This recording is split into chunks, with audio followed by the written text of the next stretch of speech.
Welcome to the Muse Dreams podcast, a place to discover how to bring your art out of hiding or to the next level. I'm your host, Mia Walters. I'm an artist, the creator of the Muse Activation Method, and a certified active dreaming and intentional creativity teacher. I will be your guide on this adventure to awaken your creative inspiration at the source.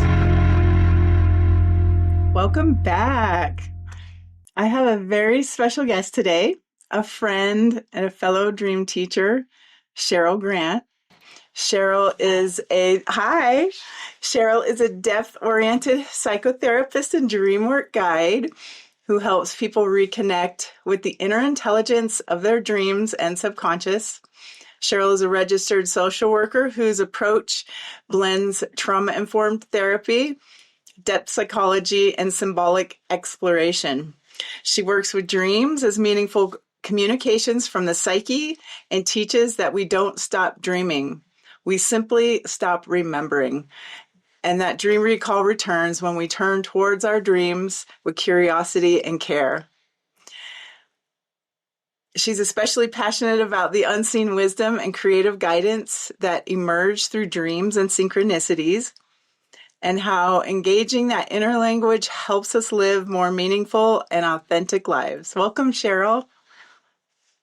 Thank you. Thank you so much for inviting me here. I'm super excited, especially to talk to you about all things dreaming. I really do have quite a passion about helping people explore their inner worlds and all the gifts and the information and the guidance that exists there.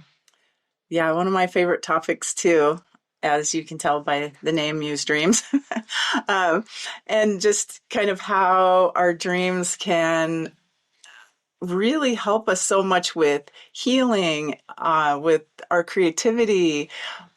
There's just so many layers to it.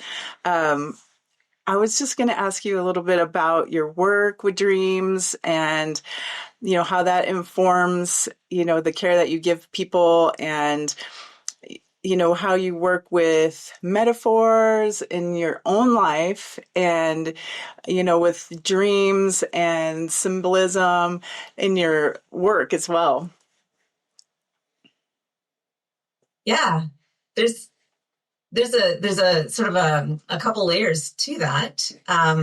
In my work with people, I'm often curious about what lies under the surface. So when people talk about conflict or different things that are happening in their lives, I look for patterns, I look for themes, I look for parts of the self that may be at play.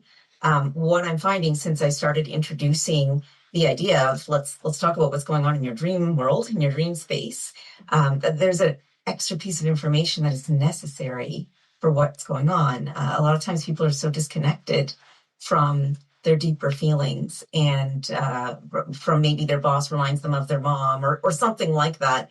And dreams can really yield a lot of interesting information because, as you know, we have a lot of repressed material in that subconscious layer. And when we're asleep, especially, now I view dreams under a bigger umbrella than that, but when we're asleep, that filter of the conscious mind lifts. And the things that are triggering us through the day that are just running in the background all the time, these are the things that rise to the surface. So we have repressed negative, quote unquote, negative material, the trauma, the wounds, the patterns that are bothering us, and also positive material, our dreams, our desires, moments of inspiration, what our soul really wants. These are all things that come through this dream space in a very shape-shifting, non-linear way. And so it's good to sort through that alongside what's happening in your outer world and look for the threads that are running through. So I do that with clients, and then I also do that for me. I also look at, trying to record my dreams and look at what's playing itself out in the outer world and compare it to how is this syncing up with what's going on in my dream world and vice versa. So it's a very magical life that way. It really is. Yeah. And you start to see patterns. You start to see a conversation that happens back and forth. So I I find myself again with the journaling practice and looking to my dreams and looking at what's coming up for me, whether it's disturbing material or inspirational material. And I orient myself accordingly. I put myself on notice to sort of see, well, okay, where's this playing itself out? What are the steps I need to take next? Yeah, paying attention through your journaling.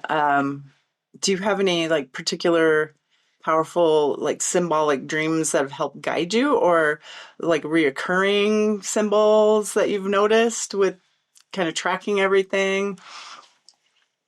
Yes, and I definitely need to refine my tracking system because I'm noticing more and more and more, and I love my little handwritten notes, but getting something onto a computer, onto digital, it allows you to do those tracking, searching things a lot easier.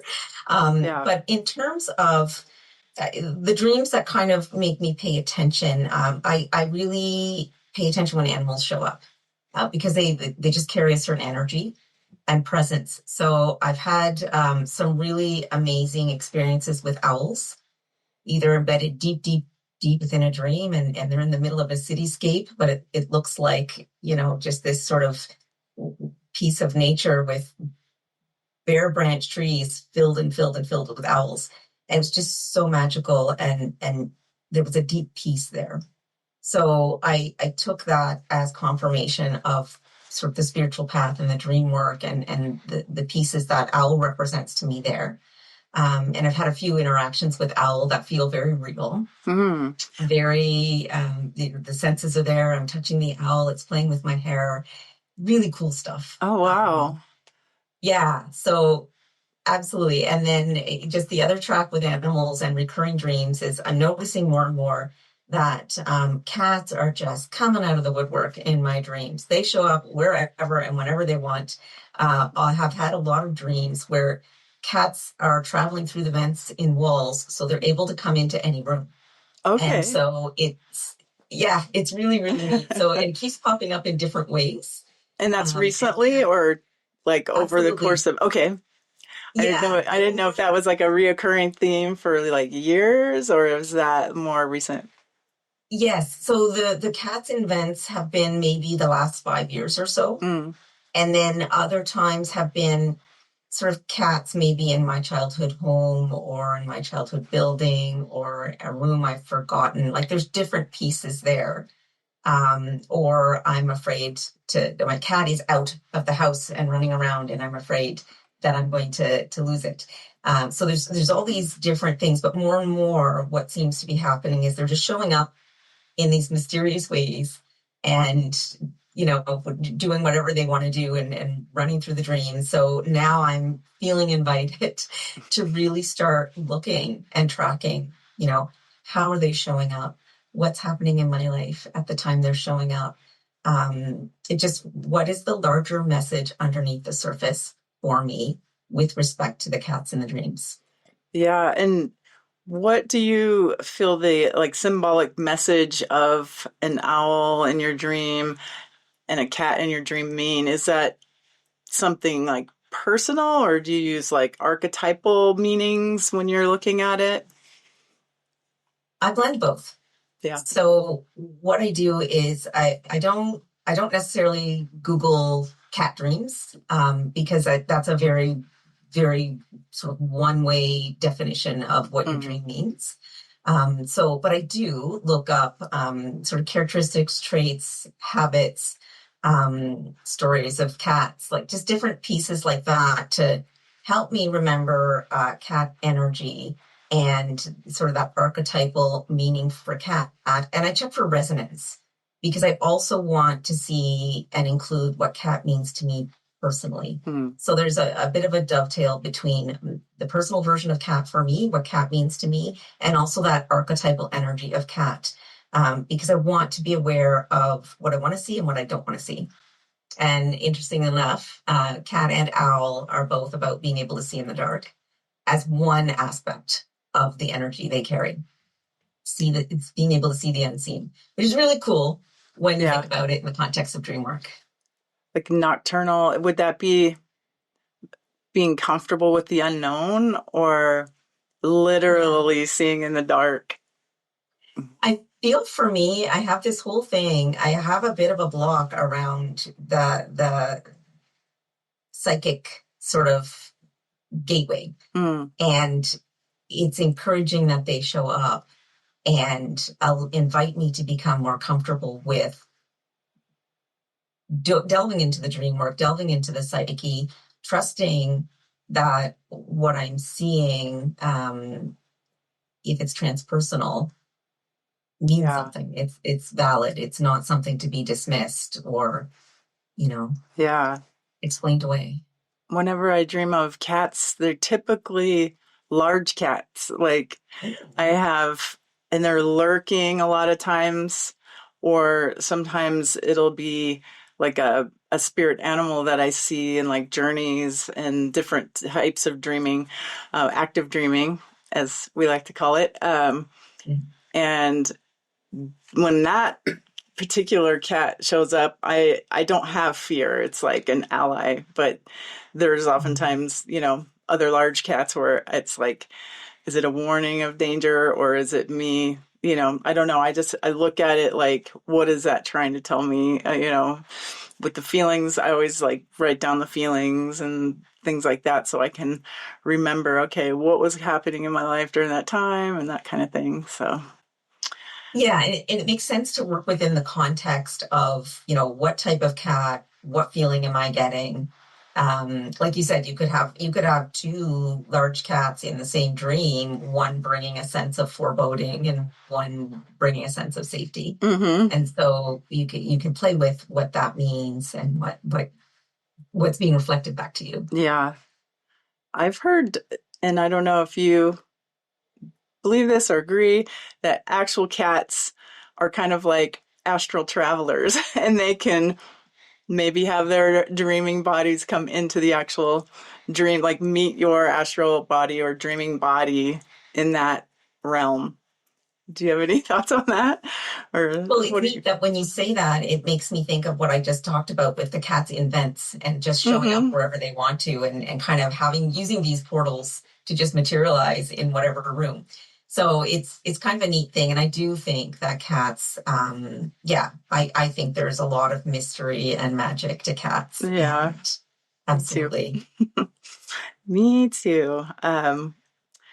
What are you noticing, like when you're talking with others in your work about dreaming, what are you noticing when that conversation comes up? Yeah. What what I tend to notice, and it just depends on who it is, right? So, Hmm. I can have a group of people who tend to take spiritual workshops and do spiritual development, or people obviously that are taking dream workshops. So they can be very, very excited. You get some people that are like, I have the craziest dreams all the time, and I'd love to know more about them. I find more generally, I'm noticing a trend where they get excited, like, oh, that sounds really interesting. And then you get but, but I don't really remember my dreams, you Yeah. know? So it's interesting for me to see because I guess I've been working with dreams for so long and I don't remember my dreams every single night. But it's interesting to see so much interest and so much hesitancy at the same time because they're not feeling like they remember, that they can work with the material. At the time, of course, if I'm offering something, I'm offering a guided journey. So that ability to dream actively, to sort of be conscious within the dream, like these kinds of things, so that we can play with that material. But I will also invite them to try a few little steps and work to do that. So write down anything when they wake up, whatever it is, a feeling, a thought, a little bit of a song, a color, just any little thing, and 1 to 3 bullet points. I try to make it low pressure Yeah. because if you're trying to get someone to remember large batches of a dream, when that dream is fading, they're going to feel discouraged. They're going to get too much in their head. They're going to shut that down and it'll fade off into the mist. So what I'm noticing, which is really, really neat, is that when they try, just the encouragement, like assume first you dream. Just absolutely assume that you're dreaming all the time Yeah. and you're just not bringing it back. Because so that's part of it is like have the reassurance it's there. And you're just gonna need to just tune into it enough, just enough to get a couple little blips. And with that, they usually get excited because they get the little blips. And then they're paying attention and they're writing those little blips down. Now they have more and they get more. And then they start bringing in more dream material and they're really excited. They light up about that.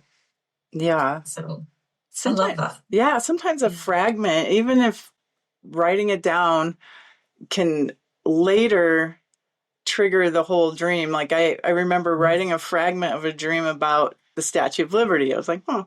And then I'm driving down the road and I see like one of these tax places with the blow up Statue of Liberty, and then whoosh, the whole dream came back to me. And I remembered, Yes. being like in the little view area in her crown and all the things that happen in the dream. But That's so cool. yeah, because sometimes you think, oh, that's, you know, all I can remember, or even like you said, like a color or a feeling, but it can Yeah. come back over time too as you write down even just the fragments to then start getting more and more recall. And as they say, kind of break a dream drought that way. Yes. Absolutely. And sometimes too, like just letting it sit, but honoring it by I noticed Hmm. something, I did see something, there was a something, and like you said, absolutely, something else can show up in your waking world that triggers the whole thing. Hmm. Sometimes you're sitting in the shower and all of a sudden it's like, oh, this, or Yeah. sometimes it's a week later, something's happening and you're like, I dreamt that. Oh, I dreamt that, and more information comes. Yeah. Like deja vu. Yes, absolutely. Could be Yeah. years later, maybe. I don't know. Yeah. um, so, are you able to remember your dreams easily, or did that relationship develop over time? Have you always been tracking them, or when did that start for you? So I definitely have developed over time. So I do remember I have old journals where I've written some dreams down that just really had a lot of juice. They really just stood out. They really weren't going away anytime soon. I didn't know how to work with them. I didn't really do much. I was writing about the drama of the day or my life or other things that were going on. But and even as I started to get into spiritual development as an adult, I was taking note of it, but also learning so many other different ways to look at life, like, working with tarot and different pieces like that. Uh,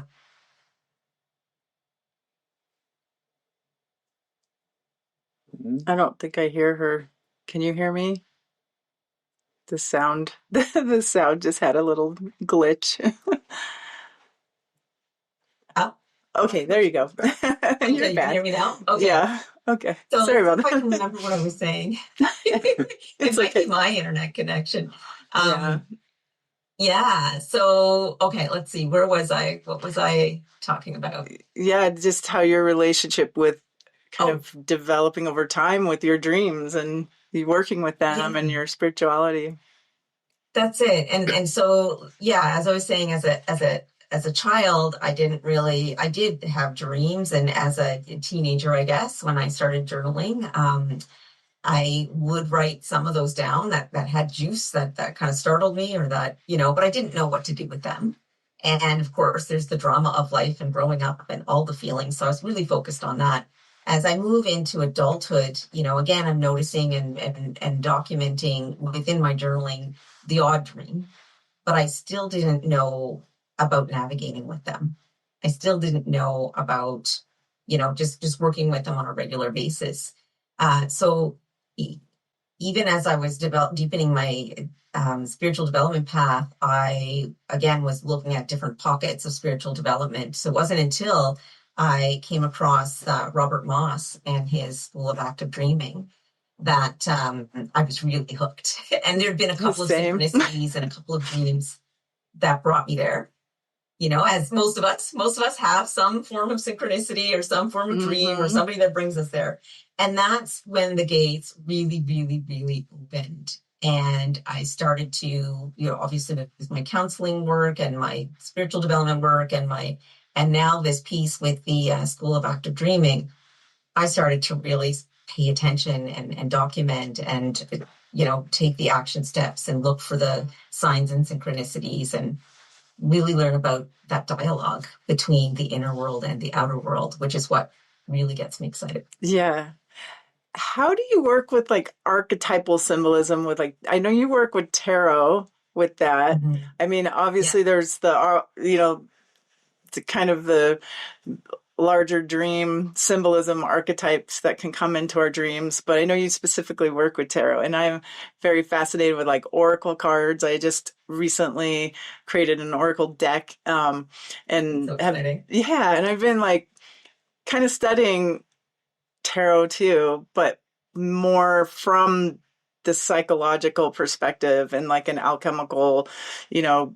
process and transformation perspective. And I would love to hear about like your work with tarot and all of that. Absolutely. And I love what you're doing. And now I'm like, oh, I want to find out more. I think so again, like tarot, it's multi-layered. So there's the piece around every tarot card being a world in and of itself. Hmm. Um, and understanding that whatever information is coming to you through that card is multi-layered. There's symbols, there's colors, there's a vibe, a feeling, there's how it syncs up with you. And that matters. And for me, when I'm working with clients and even just the way I work with tarot cards, I'm really interested in the story the person sees when they see the card. I'm interested in their intuitive connection and even their projections, especially their projections. It's really neat because, again, you sidestep your conscious filter for just a moment.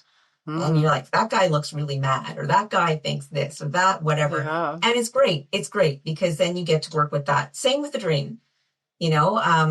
And to stick with the tarot, when that archetypal energy shows up, I love again working with people to get them to tap into, say, the high priestess. We talk about sort of that deeper stillness, that accessing the wisdom, like the high priestess visiting her in the temple. This is a really important invitation in, and it's easier for Mhm. people to step into that when they have this image, this archetype, this energy. They can kind of like, oh, that I can relate to that. If I were to say, just access your inner wisdom, they're like, I don't know if I know what that means, because of course all their protector parts are going to come running interference, right? Yeah. And so what I love is when tarot shows up in my dreams.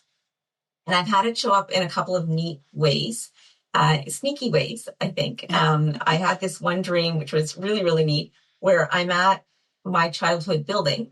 And, there's the sort of the front foyer, if you will. And everybody's kind of gathered around. Everybody's kind of waiting for this celebrity to show up, the high priestess.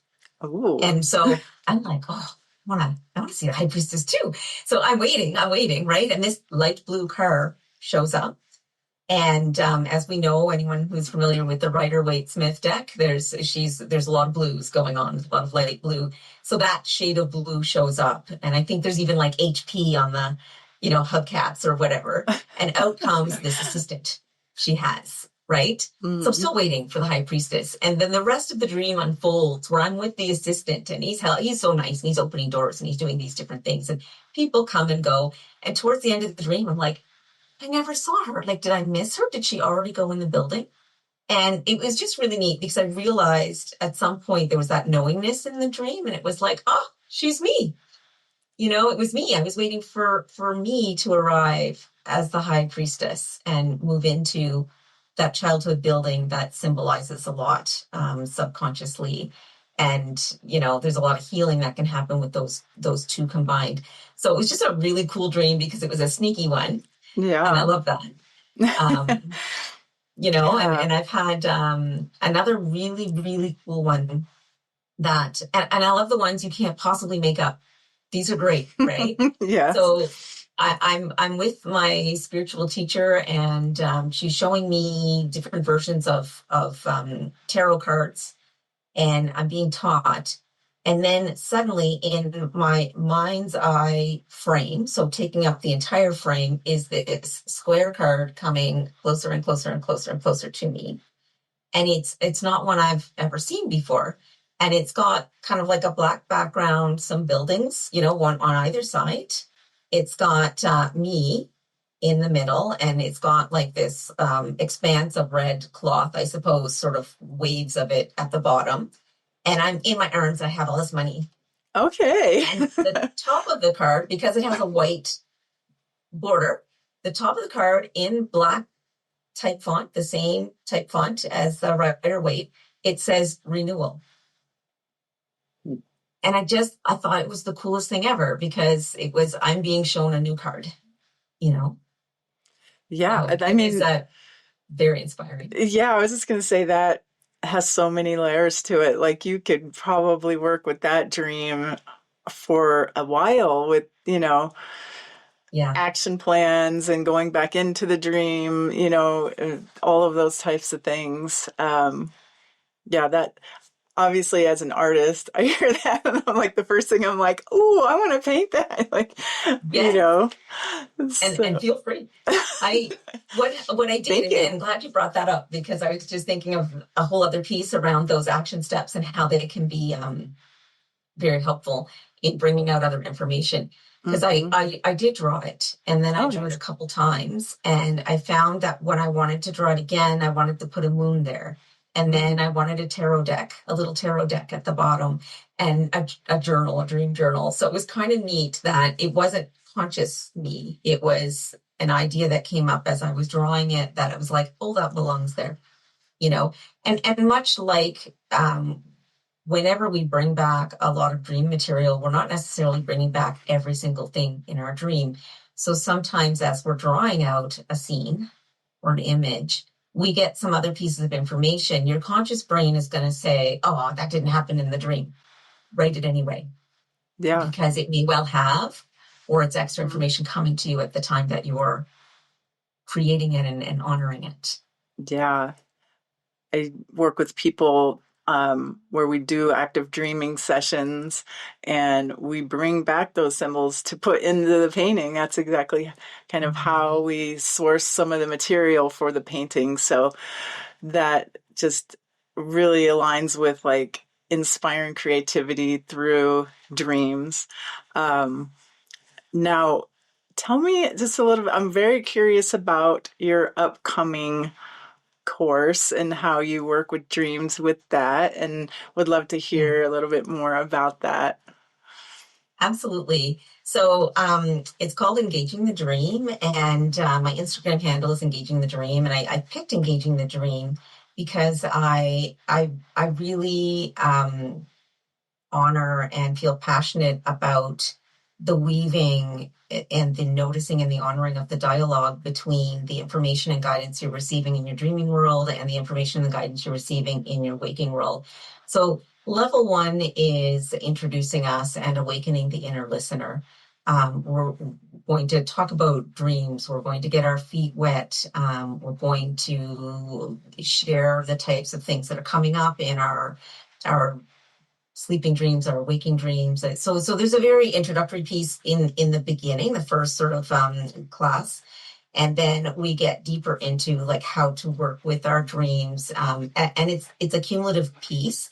So each class is some active dreaming. Each class we have a guided visualization. We spend some time journaling about that. We'll share about the symbols. We'll walk through the lightning dream work process that Robert Moss teaches.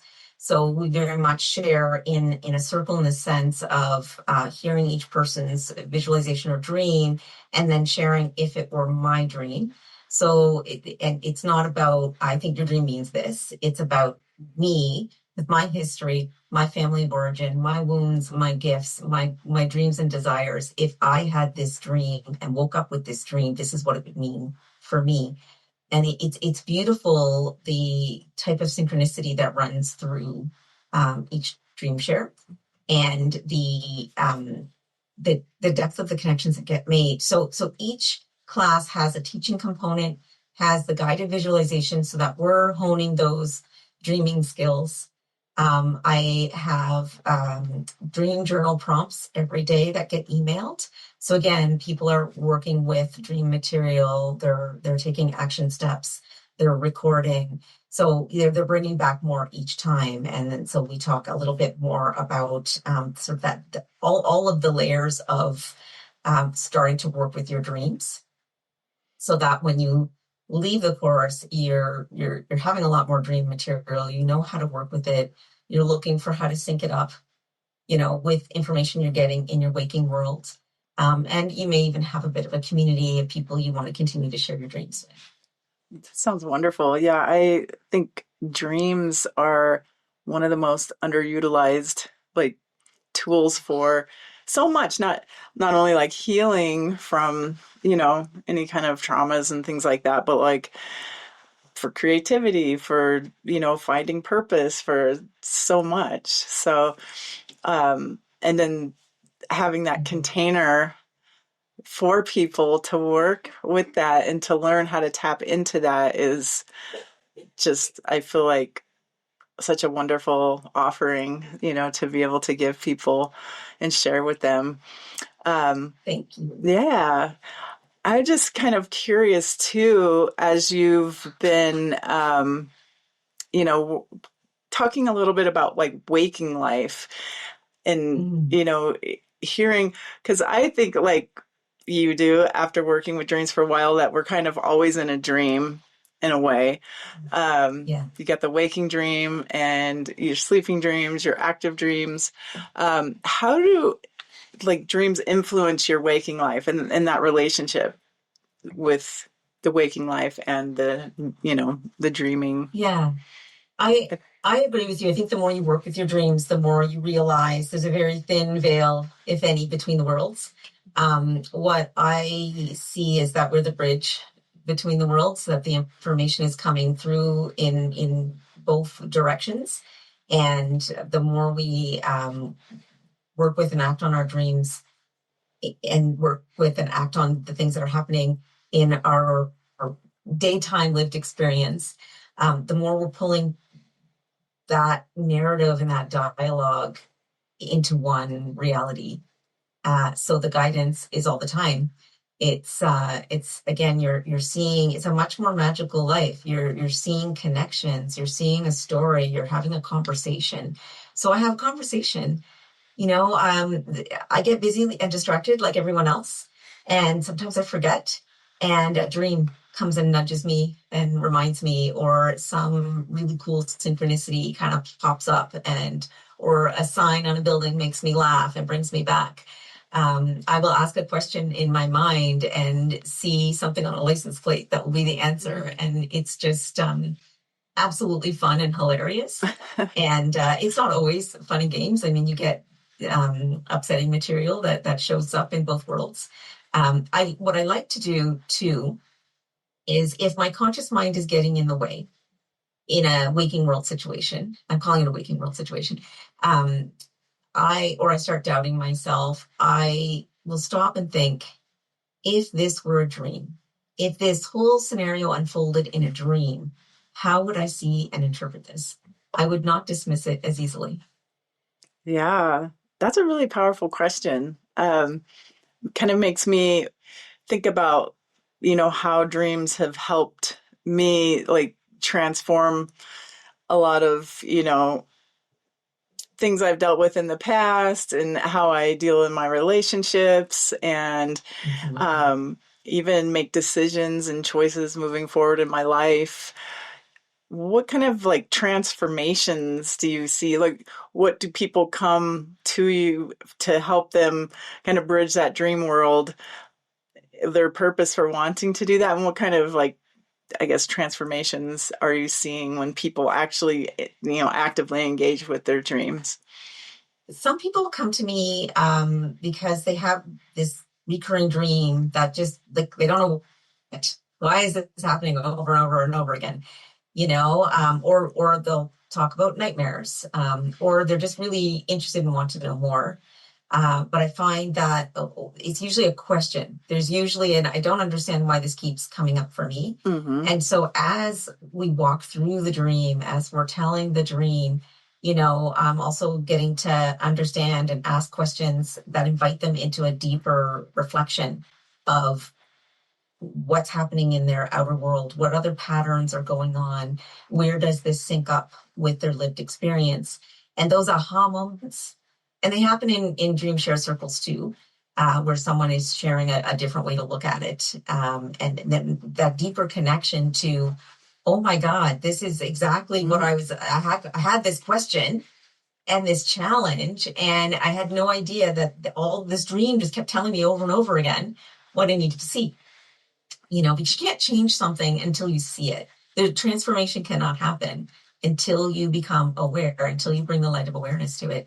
So as you're looking at the material in the dream and you're actually trying it on and you're actually looking at how it syncs up with other information in your life, these connections happen that are game changers. Yeah. Like dream is oracle kind of too. Amazing. I love it.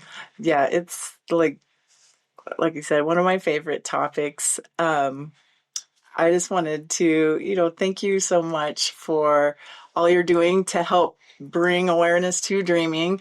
And as I say, to, be an ambassador of the dream. And people can find you at Engaging the Dream on Instagram, right? And we'll include all the ways to get in touch with you in the show notes. And Cheryl-grant.ca is your website. Okay. And they can find how to register for your new course coming up. Engaging the Dream Level 1 is starting soon. Yes. In March. In March. Okay. Wonderful. Well, thank you again, Cheryl, so very much for being here with me and talking about dreams and sharing your wisdom and knowledge and everything with everybody. And thank you. Thank you for having me. Yeah. Thank you for holding the space for creativity and dreaming. Yeah, this has been a pleasure. It's been a pleasure. And today we've been speaking with Cheryl Grant, a depth-oriented psychotherapist and dreamwork guide, about the role dreams play as living messages from the inner world. Cheryl's approach invites people into relationship with their dreams as a source of guidance, healing, and creative insight. She teaches that we don't stop dreaming, we simply stop remembering, and that turning toward our dreams with curiosity can restore that connection. And if this conversation resonated with you, you can explore more of her work, dream resources, sessions, and her upcoming course, Engaging the Dream Level 1, at Cheryl-grant.ca. Thank you so much for listening to the Muse Dreams podcast. Follow us on your favorite social media at Muse Dreams Art and on our website at musedreams.com for updates, behind-the-scenes content, and to sign up for the newsletter and more. If you have questions or show topics, I'd love to hear your thoughts and ideas, so feel free to reach out and connect. Muse Dreams, a podcast for artists, dreamers, and spiritual seekers on the path of creative discovery.